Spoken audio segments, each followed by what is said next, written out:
I'm on my way to meet a three-time Premier League winner and England legend who's been prolific during his time stateside. You might just recognise him. Well, fancy seeing you here, Mr. Lampard. Hello, mate. How are you? Good to see you. Very good. All good? Yeah, very good. Lampard, good hit, super hit. Lampard goes for the chip. Oh, beautiful. Absolutely beautiful from Frank Lampard. Here you are, 38, still going. Yes, still here. I feel it every morning, actually. Yeah. Is it beginning to take its toll, do you think? I think it's a this sounds really negative, like a downward curve after the 30. Really? I'm sure you know. No, I think, I think I've found myself having to adapt from probably 30, 31 onwards. Yeah. And yeah, it gets a bit tougher, but I think it's probably the love for the game, I think, is the important thing. And so all the tough bits, the extra maintenance of your body and gym work and rest and recovery and stuff is worth it. I think if your mind still wants it, and I do. Playing in the MLS, is that a little bit probably more manageable, isn't it, than the Premier League, I imagine? I mean, I think the reality is, and it's the question I get asked here, what's the difference between the MLS and the Premier League? And it's an obvious difference. The Premier League, for me, is the best league in the world. Sort of tradition, great players come in there, lots of money, bringing in the best in the world. The MLS is a growing league, and it's certainly improving. But yeah, of course, it's different. And I think we've got, in the team I'm playing in, we've got some young kids running around, which is great. It's sort of helping me and Pirlo save the legs a little bit. And that's tough, because if you come here and you think it's a holiday, then it's not going to work that way. Has it been playing for Patrick Vieira, obviously a player that we all know really well, and he was at Manchester City for a while, and coaching the academy team, and he's come here. Tough job, tough start he had as well. He did have a tough start, and the biggest credit I can give to Patrick is he came in with a real certain idea and a principle. He wanted to play from the back, very new to us as a team. And pre-season and early results weren't great, and he could easily have thrown the towel in and gone, you know what, I'm just going to try and keep it basic. He didn't. He kept doing what he wanted to do. And you know, you've really seen the team grow, players grow, they're learning from him. Everybody respects Patrick anyway because of what he did in the game, but I think as a manager he's proven himself in his own right here. And we're sitting now towards the end of the season in the playoffs, and with a fair chance of doing well. If we play to our best, we could go all the way. I've been to one or two MLS games, and the atmosphere's kind of somewhat different, isn't it, than the English Premier League? I think it's a different culture. Again, to go back to the Premier League, it's what we love about it is the sort of rivalry between teams. You know, we play at Chelsea, you go and play at Tottenham, we bring 3,000 fans, hate each other for that. It's more tribal, isn't it? Very tribal. Here is the whole culture is the fans come to be entertained. There isn't that rivalry of hatred of the other team so much and all that stuff. And I quite like it. You know, you can take a corner and you don't get called all sorts of names and stuff like that. So you know, you appreciate when you go and play in those conditions. And I suppose in many ways that the game is growing. Do you think that the fan base is growing for football or soccer or whatever you want? No, I can't call it soccer. Can you not do it yet? No, I actually do when I'm speaking here, but once you do it, I can't see you. Get killed, wouldn't you? Yeah, no, I think it's certainly growing. Certainly growing. And the whole thing of walking around, not getting recognised, is getting less and less. The game's global. I think we live in a small world these days. Social media, and it's really caught on here. You know. I'm loving it. Great life. I'm living in the city. Kids are coming over a lot. Me and Christine are really happy. It's been a great experience. If it ended tomorrow, it's been an amazing experience in terms of a little patch, hopefully, where I've helped us towards getting to the playoffs. But just as a life experience, I know you did it at the end of your career. Yeah, I got injured a lot as well. Did you? There you go. It's very frustrating. Yeah, but you know what? It doesn't. I found it.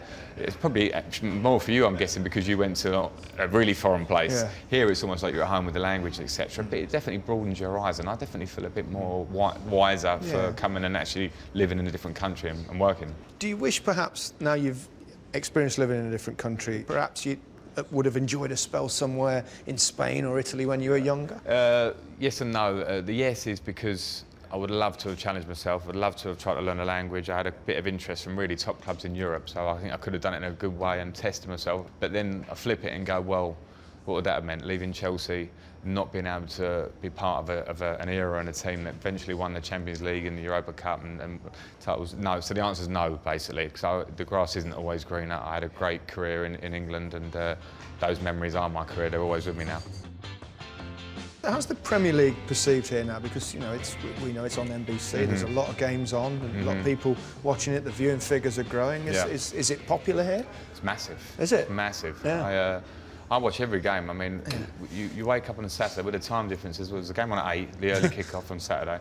You get a 3 o'clock game. You can get the app where you can watch all the games. You get the 5:30 game at home, which is at lunchtime. So your Saturday mornings are done. You know, you're not leaving the house, a cup of tea, and you just watch them all, and everything comes in, and it's great coverage. All the lads love it. Out here, it's massive, growing really, really fast. Yeah.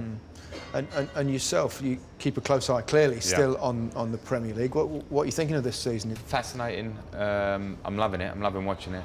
I'm waiting for the Conte era to really kick in, and I think he will. I was excited as a Chelsea man when he came in. I think they needed their discipline and needed that sort of different angle from last year. Yeah, where do you think it went wrong at Chelsea? I think people relaxed. I think people relaxed. I think they won the league and it can happen, and they relaxed. And I think you sort of saw that. And the minute you relax in football, you can't turn it back. You know, you turn the switch off. It doesn't turn straight on again. And I think that's why I quite like Conte, because he is known as a disciplinarian. He's working hard in training. I speak to players there, and John and a few of the other lads there.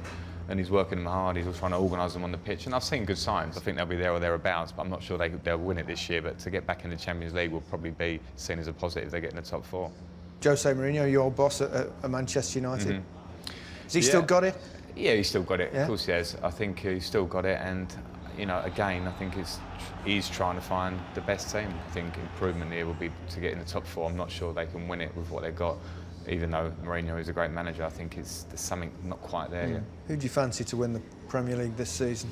I fancy Man City. You do? Yeah, I do. I fancy City. I think they bought well. I love Stones. They've got the best goal scorer in the league, in Aguero. He's a genius of a goal scorer. I loved being there for a year, being around him in training. It's a goal machine. Stand around a little bit in training and then just score goals for fun. Would you like to play for Guardiola? Yeah, I would. I look at his passion, I look at how he's got his teams to play, the way they're playing from the back, and I would. And I'd love to even go and watch him take training. I think you can just see how he works on the training ground. We're very forward thinking. I would love to have been part of that. You've had a fabulous career and a long career. Highlights looking back? Champions League. I think winning the Champions League is by far the greatest night of my life. Describe what that feels like to achieve the ultimate club trophy. You know what? I just got shudders then, you mentioning it. And that sounds corny, but I actually did it. The thing that really resonates is not the game. I don't remember the game very well. I didn't enjoy the game. I just wanted to get a result. You know, like those games, you don't always enjoy them. But to say the flip, I enjoyed the hour or so on the pitch afterwards. With all our fans down one end. I jumped in almost into the cuddle, could smell alcohol everywhere. all the boys had a good day out there. But it was brilliant. I look back on my career and I think we should have won more leagues at Chelsea. We won 3. I think we should have won 5. And we didn't. But we did win that Champions League, and that really sticks out in my career. Lampard, Frank Lampard here for Chelsea. Lampard! That could be the championship! How would you like it to be remembered? Well, it's not easy to put in a short answer. I suppose hard working. I pride myself on hard work, and I like to think that I've been a good teammate and a hard worker. And I suppose if I look back on my club career, I'd like to be a player that made a difference. Didier Drogba can definitely say that, because he scored in all the cup finals. So can you, don't worry about it. But do you know what I mean? That's what I like. But I know people sometimes say, I was in that. Sometimes I would jump on the back and stuff. I like to think I actually made a difference for Chelsea. And I hope people can remember that. I think Chelsea fans do. I feel that. For England, obviously, we didn't quite do that. So I'll go back to hard working for England and very proud. Frank Lampard on his 609th Premier League appearance leaves the field for one final time. However long whether you do another year, whether you don't, what does Frank Lampard want to do post-football? I certainly want to get my coaching badges, and then the FA have reached out. They say that sentence a lot. They've reached out to me to help. It's very American, isn't it? I'm catching on.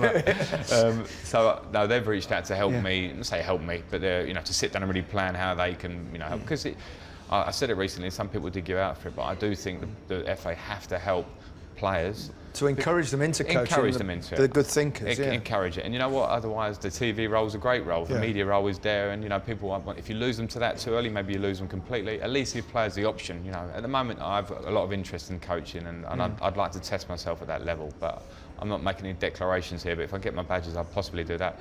I like the media stuff. I've had little bits, like, you know, of doing media, and I enjoy that too, because I think it's highly skilled now. It's not the old-fashioned game of two halves talk. It's, you know, very deep thinking, and I like that too. So those would be the two possibilities, I think. Okay. Frank, thanks very much. Thank you. Have a nice day. And you. Good man. Thanks, Gary. Thank you. Appreciate it. I appreciate it. Appreciate it.